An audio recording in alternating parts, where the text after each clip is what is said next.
Pemindahan aparatur sipil negara ASN ke IKN Kaltim resmi ditunda. Penundaan pemindahan ASN ke IKN Kaltim ini disampaikan Menteri Pan-RB Rini Widiantini.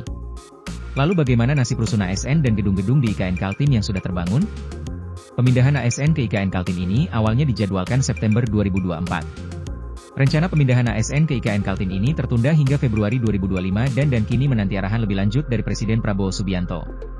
Penundaan ini dipicu oleh sejumlah faktor, termasuk kesiapan infrastruktur, kompleksitas logistik, dan kebutuhan evaluasi menyeluruh terhadap kebijakan pemindahan. Untuk diketahui, rencana pemindahan ASN ke IKN merupakan bagian dari visi besar menjadikan IKN sebagai pusat pemerintahan modern, cerdas, dan berkelanjutan.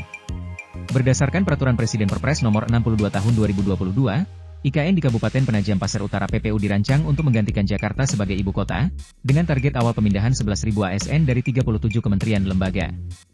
Beberapa faktor utama menjadi penyebab penundaan pemindahan ASN ke IKN diantaranya dinamika baru dalam pemerintahan dengan terbentuknya Kabinet Merah Putih membuat diperlukannya berbagai penyesuaian.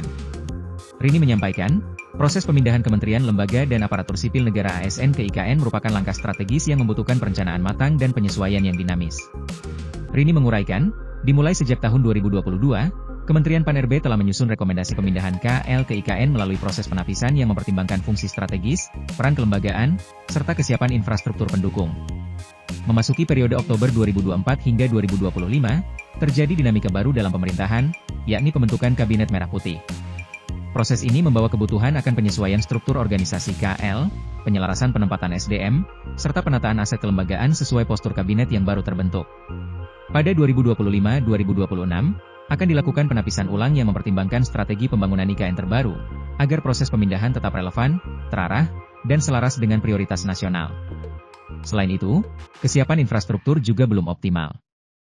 Download Tribun X sekarang, menghadirkan lokal menjadi Indonesia.